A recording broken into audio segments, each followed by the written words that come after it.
Hello guys, welcome back to my YouTube channel. So today, this Iran war is still ongoing and Iran has attacked several Gulf nations, including Oman, Kuwait, UAE, Saudi Arabia, Jordan, and the UAE. This war is spilling over and the US is boxed in. They don't know how to end this war. And I think this war is not going to last for weeks because according to news report, the US is already running out of missiles and air defense.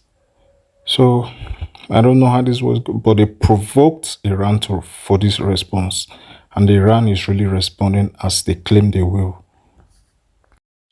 For the first time, Qatar, the world's major natural gas producer, has declared force majeure. They're not shipping energy.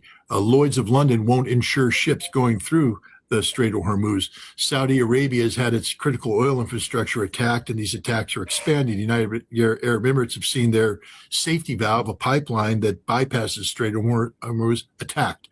Iran has made it clear that not one barrel of energy will transit out of the Persian Gulf, which means this is the end of the global economy if this continues. And so this is victory for Iran. Iran is winning this war. Let there be no doubt about that. The buildings that are being bombed by the United States and Israel are empty buildings.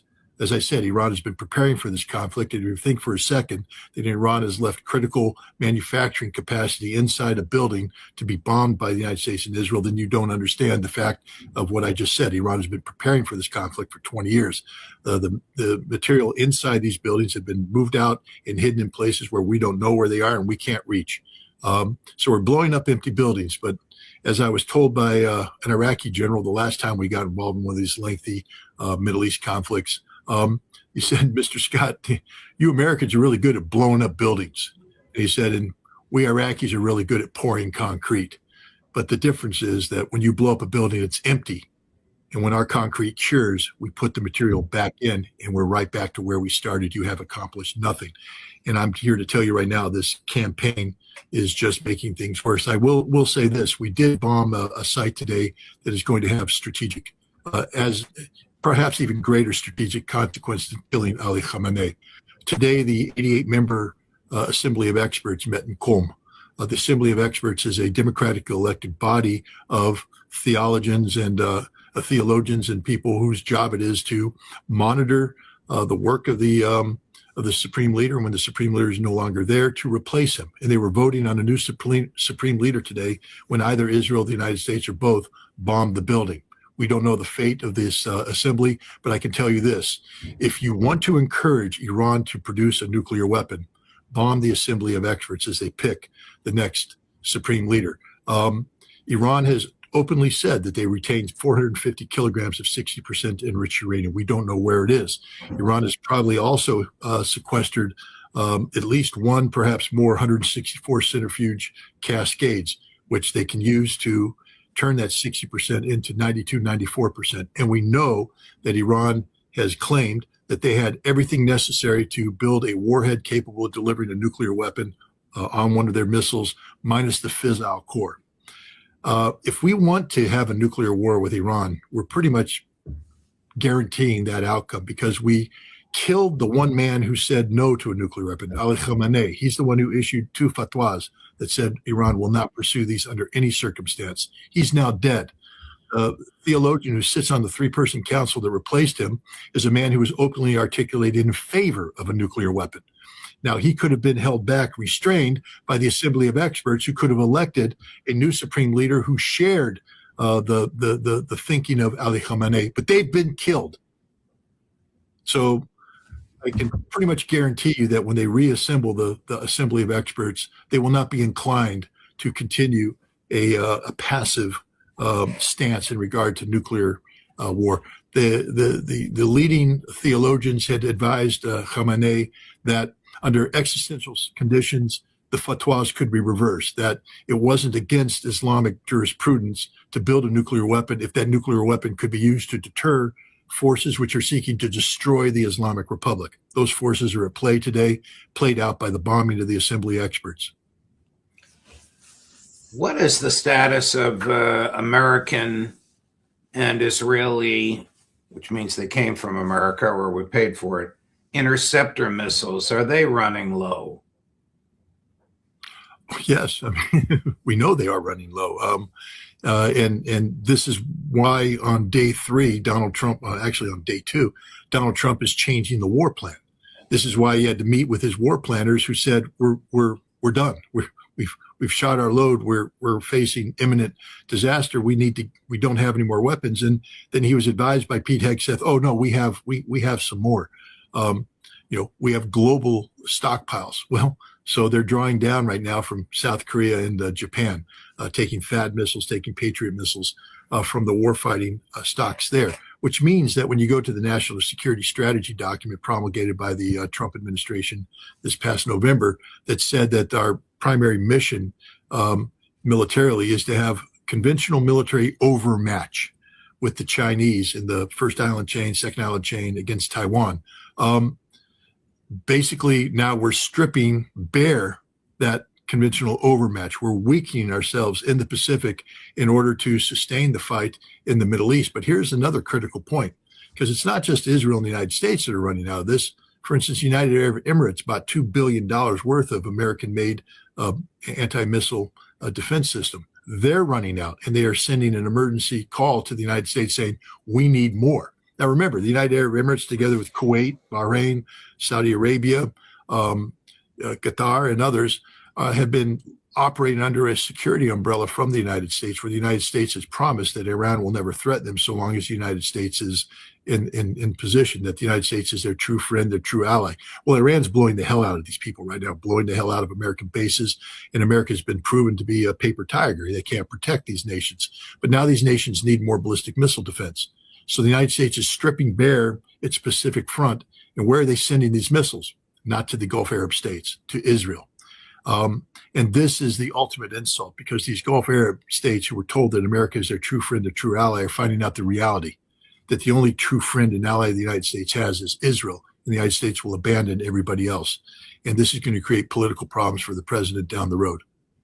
Just about an hour before we began our conversation here, Scott, the president was asked in the Oval Office, what's the worst case scenario? It took him a while to come up with an answer, but during the course of it, he made some comments in which he revealed his understanding of how the war is going.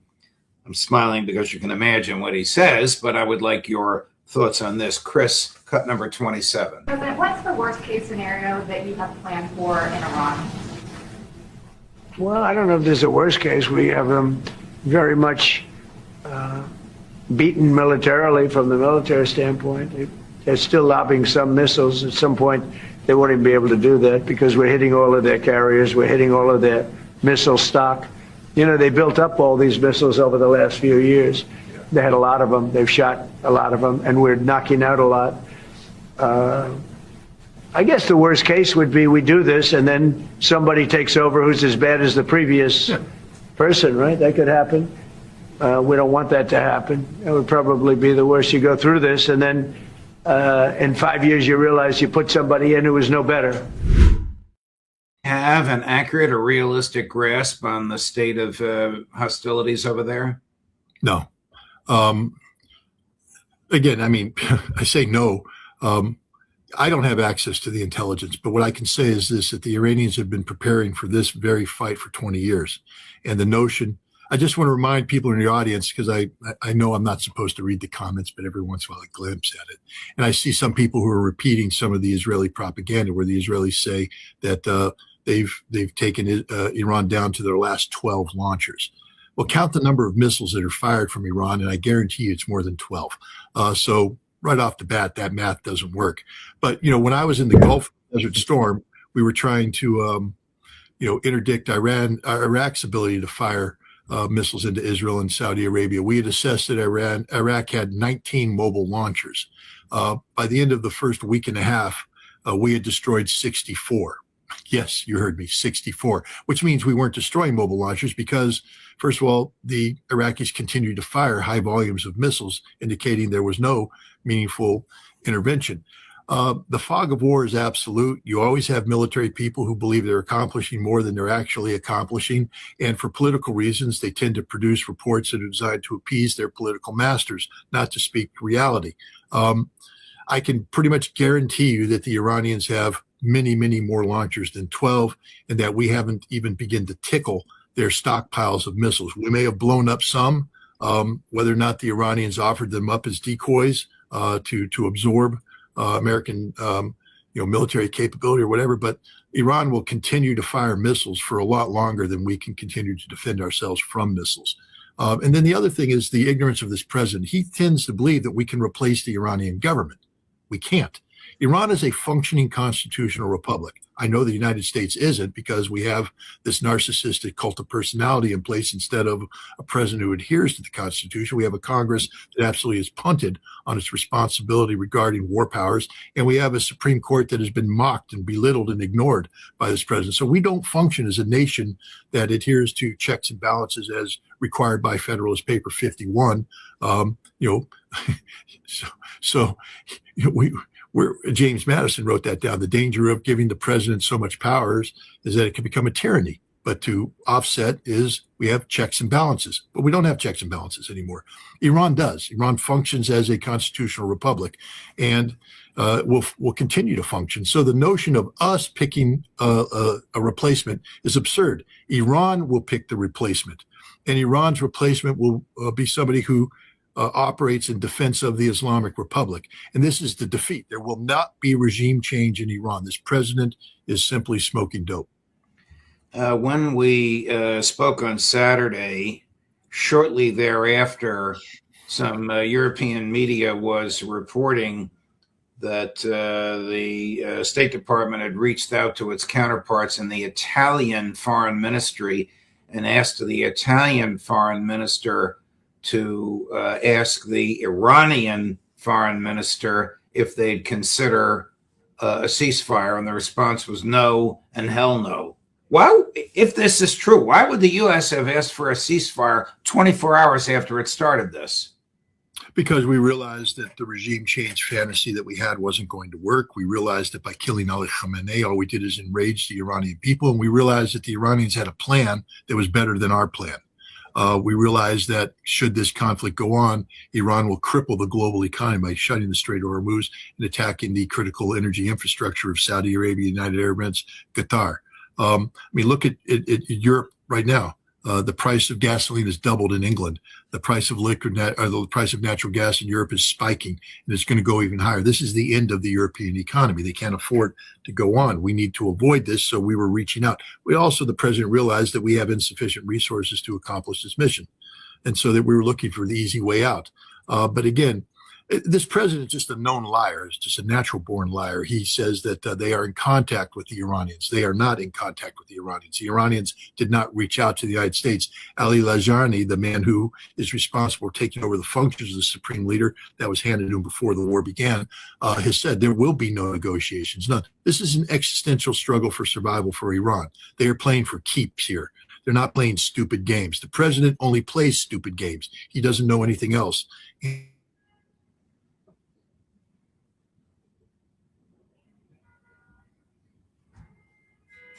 We go nuclear? Does Iran go nuclear? Does the world end?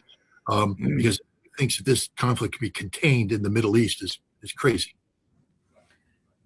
The Congress is supine, we know that, but every once in a while, one of them says something which is excellent. This is a Democrat. This is Congressman Jason Crow. If the name rings a bell, he's retired intelligence or military, I'm not sure which. He's one of the 6 who reminded members of the military they have a duty to disobey illegal orders. And the Justice Department sought to indict him, and the grand jury hearing only the government's version of events said no. Here is Congressman Crow with what I think is an excellent analysis of what the Trump administration says are its goals and its reasons for this war. Chris, number 28. Well, the real justification for this, please stand up. Because one moment it's regime change, another moment it's some undefined, unverifiable imminent threat. Another moment it's somebody else who's going to start this war, so we need to start it before they do. It is changing by the hour and by the person, depending upon who you talk to. And it's madness. It's madness.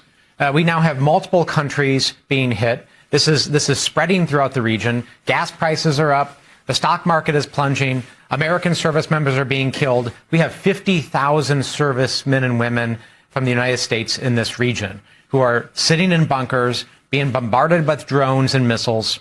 We don't know, I don't know, sitting here today, whether or not we have the munitions and the capability to protect them in the weeks and months ahead. It is madness, which is exactly why Donald Trump is unfit to be in this position to do this, right? He is trying to project power. He's making decisions without consulting people, making decisions without a plan.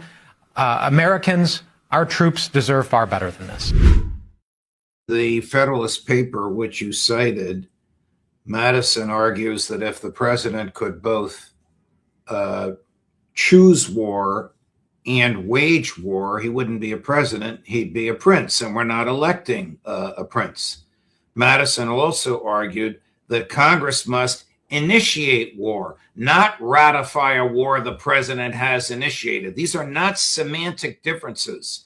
These separations of power were written to preserve human freedom so that too much power is not accumulated in one branch, in this case, the presidency.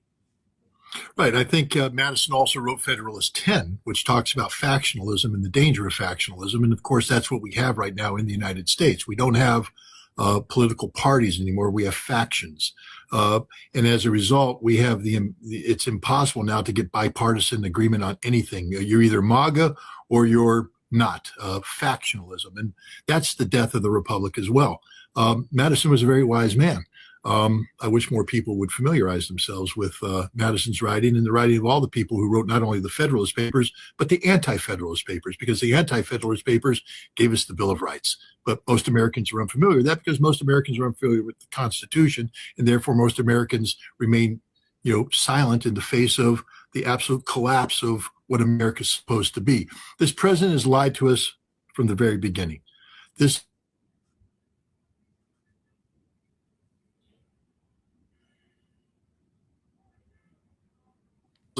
Were going to attack, and therefore we knew that if Israel attacked, Iran would respond by attacking us, so we had to preempt the Iranian response to the Israeli attack. But he lied, because the decision for this war was made when Benjamin Netanyahu came to the United States. You might recall that we were talking about a potential divide between Israel and the United States, and I said there is no divide, that the United States and Israel have one mind. The president has agreed to execute this attack against Iran, and that the date was set, because I've talked about the flow of logistics. It creates its own momentum that cannot be ignored. So they pointed on the map and they said, this is the day we're going to bomb. And then the president, right after Netanyahu left, immediately initiated diplomatic outreach. And the purpose of Witkoff and Kushner was to create a diplomatic front that could buy time until the day of the bombing began. And once again, we've committed an act of perfidy, hiding behind a white flag of diplomacy in order to shield a surprise attack, a stab in the back. This is a regime change operation that's promulgated on lies, the lies of an Iranian nuclear threat. We know Tulsi Gabbard said there is no Iranian nuclear threat. One of the reasons why she articulated that was because she knew the stance taken by Ali Khamenei in his two fatwas.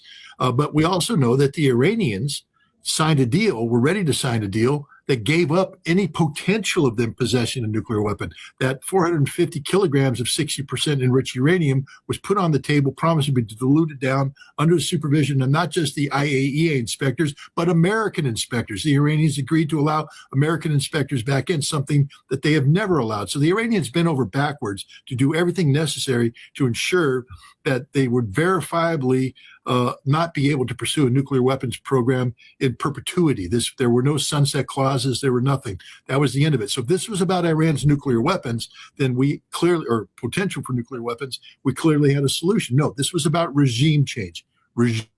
That's all it was about, and we have failed. We failed the first 6 missiles that hit Tehran. When we murdered Ali Khamenei and his 14-month-old granddaughter, we sealed our own fate because we guaranteed that the people of Iran would rally. Look at the streets of Iran now, filled with mourners, millions of mourners mourning the loss of a man who they view as a martyr now. And when we speak of the Shia faith, I know Donald Trump doesn't know anything about Shiism. He doesn't know anything about what 12 or faction of Shiism. He doesn't know who Ali is. He doesn't know who Hassan is. He doesn't know who Hussein is. He doesn't know what the Battle of Karbala is. But Ali Khamenei now is revered as a martyr, as a saint, along line with Ali, Hassan, Hussein. And these deeply religious people who populate the Islamic Republic of Iran will now die for this cause. The whole world, certainly the whole diplomatic world, certainly Beijing and Moscow, know that the Americans are not worthy of belief and that these negotiations with Iran were intended, as you say, just to string us along until the Israelis and the Americans believed that they were in a position to begin their offensive attacks. How will this affect the United States and Russia and the negotiations with Russia and Ukraine?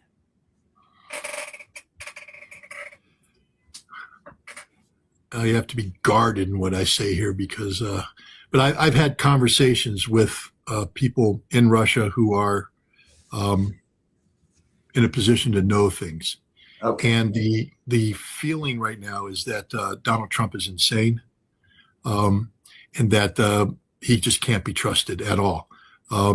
The Kirill Dmitriev, Steve Witkoff,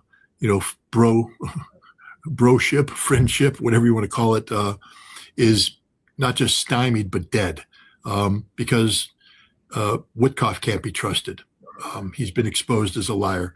The Russians are aghast at what has happened here because it basically means the United States cannot be trusted, that all of the worst fears, for instance, the Russians have been trying to explain away the fact that Donald Trump was on a phone call with Vladimir Putin while the Ukrainians sent 91 CIA-directed drones to assassinate their president.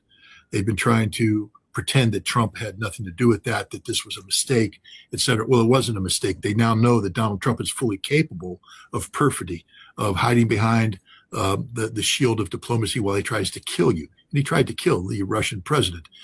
This is a reality that's being reluctantly embraced. You see Sergei Lavrov start to talk about this, rejecting the notion of spirit of Alaska. Look, I'm supposed to go to Russia later this month, and I've been trying to organize panels to discuss, things of this nature. I was told by Russians that they're hesitant because of the anti-Trump stance that I've taken. I'm sorry, I'm not anti-Trump. I'm just pro-Constitution. The fact that Trump is so against the Constitution places that the way. But they're very nervous about working with me because they felt that I would somehow undermine the spirit of Alaska.